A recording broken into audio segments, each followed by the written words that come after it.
I am Ibrahim Traoré, President of Burkina Faso, a soldier born from the people and belonging to the people. Today, I speak to the entire continent of Africa, because there are things that can no longer be hidden. When a president does not take the oath among his own people, but between concrete walls and gun barrels, that is no longer a leader. That is a ruler living in fear. These are the words I want to say directly to this continent, in light of what has taken place in Tanzania. A few days ago, Samia Suluhu, the woman who calls herself the President of the United Republic of Tanzania, took her oath of office not amid the cheers of her people, but amid the clatter of weapons, inside a military barracks in Dodoma.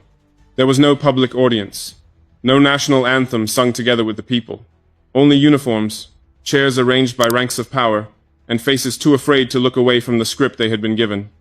Television cameras were restricted to certain angles, all pointed at the central podium. No one was allowed to see the steel fences surrounding the site. No one heard the voices of the people outside, because the applause heard on television was added later, edited to fit the performance. Every person seated inside the hall had been pre-selected not because they represented the people, but because they knew how to bow their heads. Just beyond the fences, police dispersed the crowds with tear gas. Dozens of people disappeared on the night before the inauguration, and the national broadcaster, which should have been the eyes of the people, went off air after 12 minutes, citing technical difficulties. No, that was not a technical issue. It was fear.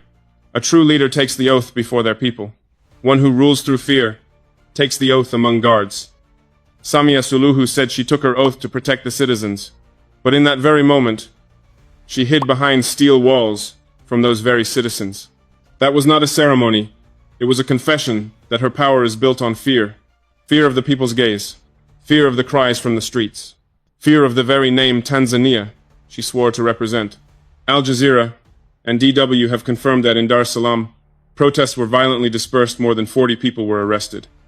Amnesty International stated, media outlets and civil society organizations were denied access to information during the first 72 hours. But the most brutal thing, ladies and gentlemen, was not in the ceremony itself. It was in one cold, metallic sentence uttered by a government official. Those protesters are not Tanzanians. Yes, they have stripped away not only the people's voices, but also their very right to be human. But the true tragedy does not lie within the steel fences of Dodoma. It lies in the bowed heads of those who should have spoken out. While the blood on the streets of Dodoma had not yet dried, streams of congratulatory tweets flooded social media. Kenyan President William Ruto sent his congratulations. The people of Kenya replied, "You talk about democracy while praising a dictator. You speak of democracy, yet you glorify a tyrant." Ugandan President Yoweri Museveni wrote, "The victory of Suluhu is a testament to the people's faith." The people of Uganda responded with bitter laughter. Birds of the same feather flocked together. Birds of the same feather, after all, return to the same nest. In Zambia, Malawi, and Ghana, thousands of comments appeared under the hashtag number not in my name. The people said, "You do not represent us. Do not speak in our name to legitimize tyranny." After, why did they do it? Why did those leaders close their eyes? Not because they were unaware, but because they dared not lose. Zambia needs the port of Dar es Salaam to export copper they cannot afford to offend Tanzania.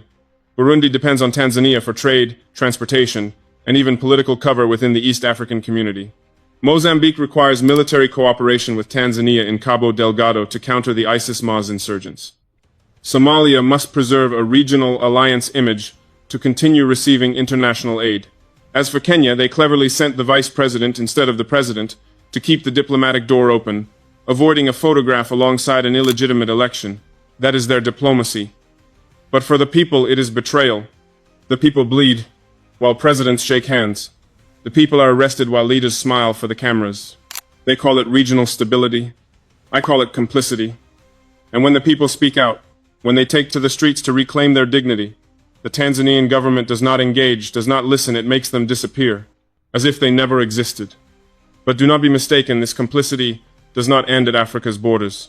Behind those handshakes are other hands whiter, colder, orchestrating every move on the chessboard. When leaders remain silent, it is those who once drew the colonial maps that are now rewriting our destiny. When a fragile regime can no longer speak to its own people, it turns instead to plead with outsiders, and in that very moment, the door to foreign manipulation swings open. And that, ladies and gentlemen, is what is happening in Tanzania. Samia Suluhu may believe she is defending sovereignty, but in truth, she is turning Tanzania into a stage for powers that have always viewed Africa as a pawn to be sacrificed. They whisper into the ears of weak leaders, distrust your own people, believe that dissent is a foreign conspiracy. But it is those whispers, not the people of Tanzania, that are the real invaders. The West no longer needs armies to conquer. They use advisors, development funds, and humanitarian aid to sow the seeds of instability. They speak of democracy, yet sell us models designed for one purpose: to make Africa divide itself. And the most frightening thing is many leaders have believed them. In Dodoma, protesters are called foreign agents. But if anyone is acting from a foreign script, it is those delivering speeches in borrowed Western tongues.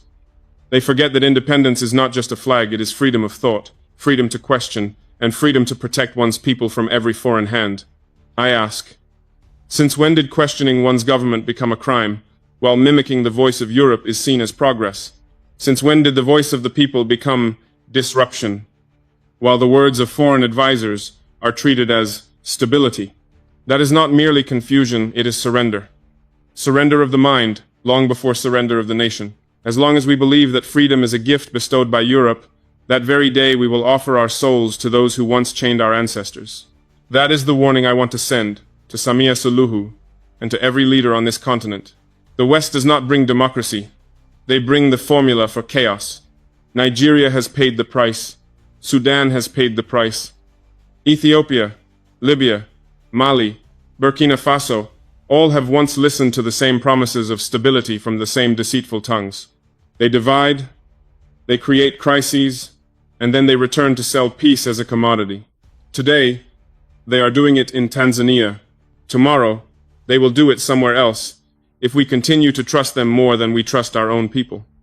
I say to the leaders of Africa, do not let those who once stole our lands now steal our souls under the language of aid and stability.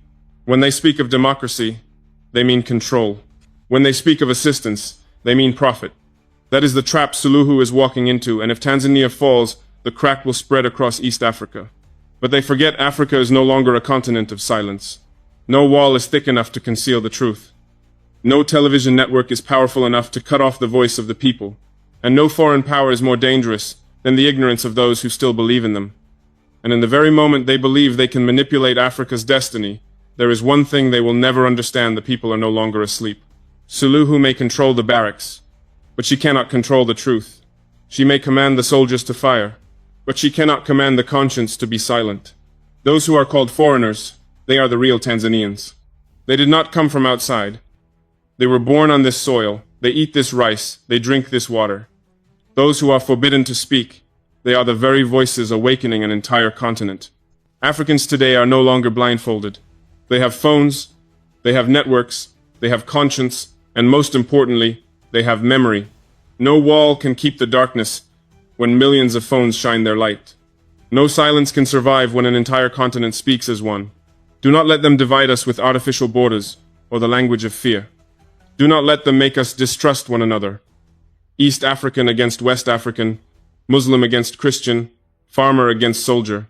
We are Africa, not colonies trembling in fear, but nations awakening. If we stay silent today while Tanzania is being strangled, who will speak tomorrow when we are the ones being choked? If we call the repression in Dodoma an internal affair, then one day our own freedom will be branded as foreign interference. If Africa cannot move forward while every government fears its people more than it fears injustice, there can be no peace if people must stay silent just to stay alive. There can be no democracy if the oath of office is taken behind steel fences. It is time for our younger generations to understand. Power does not come from weapons, it comes from the courage to speak the truth. Freedom does not come from parliaments, it comes from the bravery of ordinary people. The youth in Dar es Salaam, in Dodoma, in Arusha, they do not need to be provoked. They only need to see the light of justice. And when they take to the streets, they are not destroying, they are reclaiming the dignity that was stolen from them. That is why I say to my brothers and sisters across the continent, stand with the people, not with power. Stand with the truth, not with comfort. Stand with freedom, for freedom is the first instinct of humanity and the last thing worth dying for. I, Ibrahim Traoré, son of Burkina Faso, soldier of the people, stand here today not to interfere in Tanzania, but to remind the world of a truth older than any treaty, any border, any flag. When a government begins to fear the voice of its people, it ceases to be a government, it becomes a fortress waiting to fall. No government can outlast the faith of its citizens. No bullet can fire faster than the awakening of a generation. And no wall of power can stand firm when its foundation is built on fear. We, the people of Africa, once knew fear.